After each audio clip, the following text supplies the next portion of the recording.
बहुत लंबे समय से जैसे अपने पति के वियोग में दुखित होकर के निरंतर अपने पति का चिंतन पतिव्रता करती है, ऐसे ही उपासक का चिंतन, जैसे घोंसले में बैठा हुआ जिस पक्षी के बच्चे के अभी पंख नहीं निकले, वो केवल मां के सहारे है, अजात पक्षायु मातरम खगा, ऐसा चिंतन अपने इष्ट देव का हो।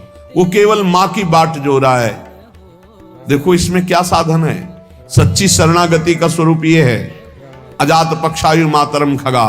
जिस बच्चे के, चिड़िया के बच्चे के अभी पंख नहीं निकले, वो घोंसले में बैठा है, उसका आहार विहार सब मां के ऊपर निश्चित है, वो केवल मां की बाट जो होता है।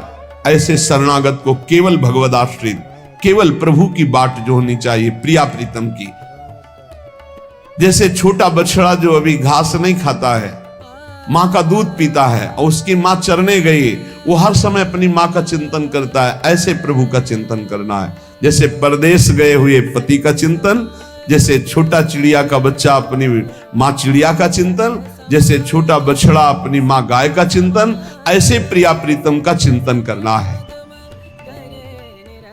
उपासक को दैन्य भाव से प्रभु से कहना चाहिए, हे प्रभु, संसार सागर अन्नाथो पुत्र मित्र गृहाकुलात् गोप्तारो में युवा में प्रपन्न भय भंजनो। प्रभु, मैं पुत्र में, पत्नी में, घर में फंस गया हूं। प्रार्थना करनी चाहिए, प्रभु इस संसार के राग में इतना फंस गया हूं। दो बातें कही तो विरक्त के पास तो ये सब नहीं, पर वो संसार के राग में फंस जाए। ये संसार है, शरीर की वासनाएं, भोग नाना प्रकार की, गृहस्थ में स्त्री पुत्र परिवार आदि। प्रार्थना करनी चाहिए, नाथ मैं इनमें फंस चुका हूं, और आप है शरणागत भय भंजन। तो हे युगल सरकार, मेरी समस्त आसक्ति को हटा दीजिए और ये आसक्ति अपने चरणों में लगा लीजिए। मैं जो कुछ भी हूं, जैसा भी हूं, आपका हूं। मेरे लोक परलोक सब आपके चरणों से है। मैं आप दोनों श्यामा श्याम के चरण कमलों में अपना समर्पण करता हूं। पर प्रभु, यो अहम ममास्ति यत्किंचित् दिहि लोके परत्र च तत्सर्वं भवतो हृदये चरणेषु समर्पितम्। अहमस्य अपराधाना मालयस्त्यक्त साधनः अगतिश्च ततो नाथो भवन्तावेव मे गतिः। प्रभु मैं अपराधी हूं, ये प्रार्थना करनी चाहिए। अपराध का भंडार हूं, मेरे अपराधों का पार नहीं है। नाथ, मैं साधनहीन हूं, गतिहीन हूं, जीवन भर अपराध किया है, आपकी शरण में आ गए हैं। अब चाहे दंड दो, चाहे क्षमा कर दो, आपके सिवा हमारा कोई नहीं है। हे राधाकांत, तवास्मि राधिका कांत कर्मणा मनसा गिरा कृष्ण कांते तवैवास्मि युवावेव गतिर्मम।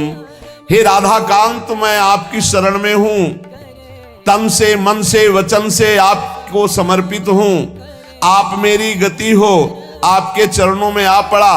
अब आप मेरी तरफ ना देखकर अपनी तरफ देखिए, अपनी उदारता की तरफ, कृपालुता की तरफ देखिए। मेरी तरफ देखेंगे तो मैं नीच हूं, अधम हूं, महान पाप किए हूं, जीवन भर अब आपकी शरण में आया हूं, अब आप स्वीकार कर लो। हे कृपा की खान, कृपा पूर्वक मुझ अपराधी को स्वीकार कर लो, दास बना लो, सेवा का अधिकार प्रदान करो। भगवान शंकर जी ने देवर्षि नारद जी से एक बार कहा कि जब मैंने युगल मंत्र का जो बहुत समय तक जप किया कैलाश पर, परम पावन कैलाश पर, तो भगवान श्री कृष्ण प्रकट हुए और कहा वरदान मांगो।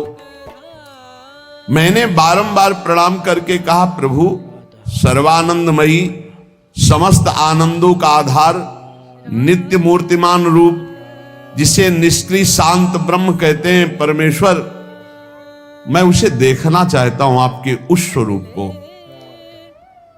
भगवान ने कृपा करी, सामने पहले यमुना जी प्रकट हुई, फिर वृंदावन प्रकट हुआ, फिर जो अभी शोभा बताई युगल सरकार की कदम्ब के नीचे ऐसे बैठे हुई, ऐसा देखा कि किशोरी जो बाहु लालजू पर विराजमान किए हुए ऐसे सिंहासन पर विराजमान हैं। इसके बाद भगवान ने कहा कि यदद्य में त्वया दृष्टमिदं रूपम अलौकिकम घनीभूतामल प्रेम सच्चिदानंद विग्रहम। ये जो मेरा अलौकिक रूप है, ये निर्मल प्रेममय है, सच्चिदानंदमय है। पार्थिव पांच भौतिक विकारों से रहित, इसलिए मुझे लोग निराकार कहते हैं। त्रिगुण माया से रहित, इसलिए मुझे निर्गुण कहते हैं।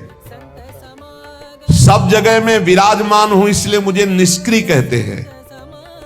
और मैं ही परात्पर ब्रह्म की प्रतिष्ठा हूं।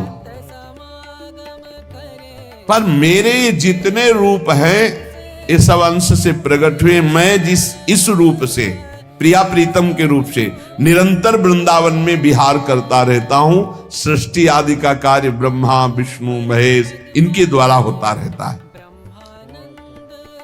जो मेरे इस दिव्यता को नहीं जानते हैं, तो हे महेश्वर, वो अपने चर्म चक्षु और त्रिगुणात्मिका बुद्धि के द्वारा ना मुझे देख पाते, ना मुझे समझ पाते हैं। इसीलिए वेद मुझे अरूप कहते हैं, वेद नेति नेति कहते हैं। मैं अपने भगवद अंश के द्वारा सब लीलाएं करता हूं, पर ये प्रिया प्रीतम के रूप में निरंतर निकुंज में विराजमान रहता हूं। मेरे ही अंश से ब्रह्मा विष्णु और रुद्र, गर्ग संहिता में पढ़ के देख लेना। पढ़ना चाहिए शास्त्रों को, जिससे हमें पता चलता है हमारे प्रभु क्या है। तो भगवान श्री कृष्णचंद्र ने जो विनय की, भगवान शिव ने तो अपना रूप दिखाया यही प्रिया प्रीतम का।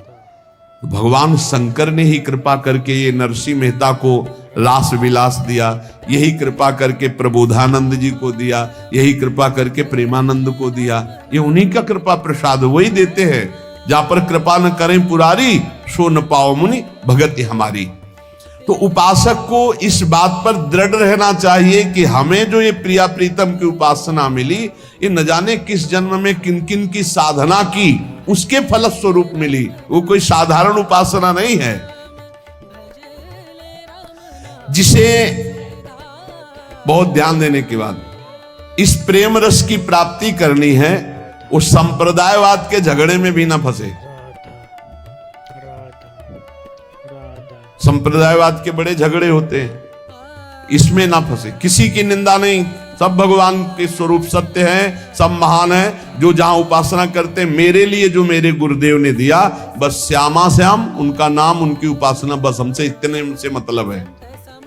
संप्रदायवाद के झगड़े में न फंसे। तो हेलो दोस्तों, कैसे हो आप सभी? भाई जी महाराज आदेश करे, क्योंकि इससे फिर क्या होता है, मार्ग तो छूट जाता है। बस यही बातें रह जाती है, प्रपंच वाली लड़ाई झगड़े वाली।